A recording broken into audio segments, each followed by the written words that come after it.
নমস্কার, কেমন আছো সবাই? আশা করি সবাই ভালো আছো, সুস্থ আছো। আমরাও বেশ ভালো আছি। আমি মিনতিস লাইফস্টাইলে আবার একটি নতুন ব্লগে তোমাদেরকে স্বাগত জানাই। আই হোপ আজকের ব্লগটিও খুব ভালো লাগবে। তো খুব সকালবেলায় উঠেছিলাম, আর সেই দিনটা ছিল ওই যে বলেছিলাম শ্বশুরবাড়িতে যাব, আর এই ব্লগটাই আজকে তোমাদের সঙ্গে শেয়ার করছি। এই যে সারাদিন জার্নি করে তারপর শ্বশুরবাড়িতে গিয়ে বিকেলবেলা যেভাবে গ্রামের বাড়িতে শ্বশুরবাড়ি আর আমি যেভাবে কাজগুলি করেছি, তো সব কিছু তোমাদের সঙ্গে শেয়ার করছি। আর জানো তো, এই যে সকালবেলা টোটো করে কি যাচ্ছিলাম, কারণ টোটো করে গেলে মনে হয় আমার সুবিধে হয়। আমাদের এখান থেকে যেহেতু অনেকটা দূরের রাস্তা, তো জার্নি করতে অনেক অসুবিধে হয়।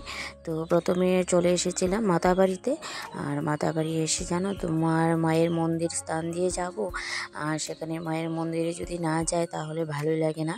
তো যেহেতু ছেলেকে একটু খাওয়া দাওয়া করিয়ে এনেছিলাম, তাই মন্দিরের সামনের দিকে গেলাম না, তো দিঘির পাড়ে অনেকটা সময় কাটিয়ে, আর ছেলে জানো এই যে পুকুর পাড়ে তো কচ্ছপ, তারপর বড় বড় মাছ অনেক কিছু আছে। তো ছেলেকে দিয়েছিলাম বিস্কিট, তো ও দিয়েছিল। তো এখন তো জলটা অনেকটা বেশি, তো সামনের দিকে কোনো কিছু আসেনি বলে তোমাদের সঙ্গে শেয়ার করতে পারলাম না। কিন্তু অনেকটা সময় এখানে ছিলাম, আর অনেকটা সময় কাটিয়ে তারপর আবার শ্বশুরবাড়ির রাস্তায় গাড়ি দৌড়েই এসেছিলাম। আর আজকে ট্রেনের জন্য ওয়েট করিনি, কারণ ট্রেনের জন্য ওয়েট করলে অনেকটাই দেরি হয়ে যাবে। তো এসে ফ্রেশ হয়ে খাওয়া দাওয়া করে বিকেলের দিকে ঘরটাকে একটু গুছিয়ে নিয়েছিলাম। তো শ্বশুরবাড়িতে এসে সত্যি কথা বলতে অনেক দিন পরেই আসা হয়। আর আমার জানো তো এই গ্রামের পরিবেশ খুবই ভালো লাগে। আমার বাবার বাড়িও গ্রামে, আমি যেখানে থাকি একটু অন্যরকম তোমাদের সঙ্গে শেয়ার করি, যেহেতু একটা ঘরের মধ্যেই আমি আবদ্ধ, আর সেই রকমটাই তোমাদের সঙ্গে শেয়ার করি। তো যাই হোক, পরিস্থিতিতে বাধ্য হয়ে থাকতে হচ্ছে। তো এখানে আমি যখন আসি তো খুবই ভালো লাগে। তো তোমাদের সঙ্গে কিন্তু কিছু গ্রামের পরিবেশটা শেয়ার করব। তো জানি তোমাদের ভালো লাগবে। তো যারা যারা আমার ব্লগগুলি দেখো, তো কেমন লাগলো আমার ব্লগটা অবশ্যই জানিও, কমেন্ট করে জানিও। আর আজকে জানো তো, যখন ভয়েস রেকর্ডটা দিতে একটু প্রবলেমই হয়, কারণ চারিদিকে অনেকটাই আওয়াজ থাকে। তো তার জন্য খুব সত্যি কথা বলতে আমি ভিডিওগুলি এডিট করার সময় পেলেও ভয়েস রেকর্ডটা দিতে একটু অসুবিধে হয়ে যাচ্ছে। তো যাই হোক, যতটা পারি ম্যানেজ করে নিও তোমরাও, আমিও ম্যানেজ করে দিচ্ছি, আর তোমরাও ম্যানেজ করে দেখে নিও। তো এদিকে দেখো দরজাগুলি একটু ভালোভাবে গুছিয়ে নিয়ে, তো চারিপাশটা ঝাড় দিয়ে দিয়েছি সন্ধ্যার পর। তো বলতে পারো আমার শ্বশুরবাড়িতে এসে বিকেলবেলা থেকে কাজকর্মগুলি হাত দিয়েছি। আর সত্যি আমার খুব ভালো লাগে এরকম একটা পরিবেশ, খোলামেলা পরিবেশ। তো আরও নতুন নতুন ব্লগ তোমাদের সঙ্গে শেয়ার করব, কারণ গ্রামের পরিবেশ যেহেতু আমার ভালো লাগে। আর এখানে এসে কী করলাম, তো একদম স্পেশাল কিছু ব্লগ আছে। তো অবশ্যই তোমরা কিন্তু দেখতে থাকবে আমার ব্লগগুলি, আর তোমাদের সঙ্গে অবশ্যই সুন্দর সুন্দর ব্লগগুলি কমেন্ট করব। তো এদিকে বেশ সন্দেহ হয়ে গিয়েছিল, তারপর আমি এদিকে একটুখানি চাটা খেয়ে টিফিন খাওয়ার পর তো এদিকে ভাতটাও বসিয়ে দিয়েছি। আর সত্যি কথা, রান্নাবান্নাটা আমি আর আমার শাশুড়ি মা মিলেই করেছিলাম, আমি একা করিনি। আর এদিকে দেখো মাছ এনেছিল বাজার থেকে, সবজি টবজি অনেক কিছু এনেছিল।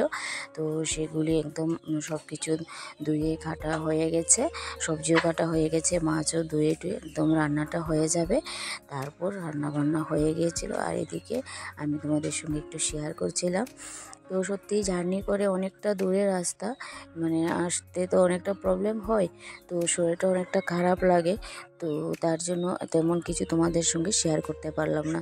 তো এইদিকে দেখো সবজিগুলি এনেছিল। তো আমার শাশুড়ি মা সত্যি একা একাই থাকে, আর সব কিছু একা হাতে এত বড় বাড়ি নিজের হাতে সামলানো অনেকটা কষ্টে হয়।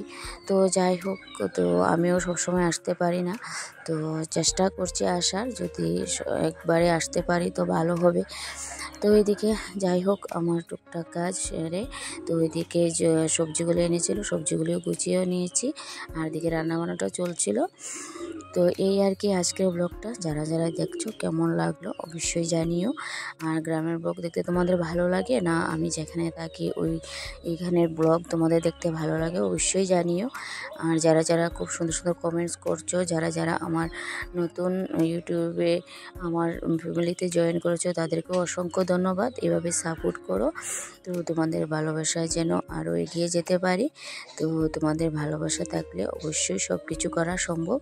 তো পাশে থেকে সাপোর্ট করো।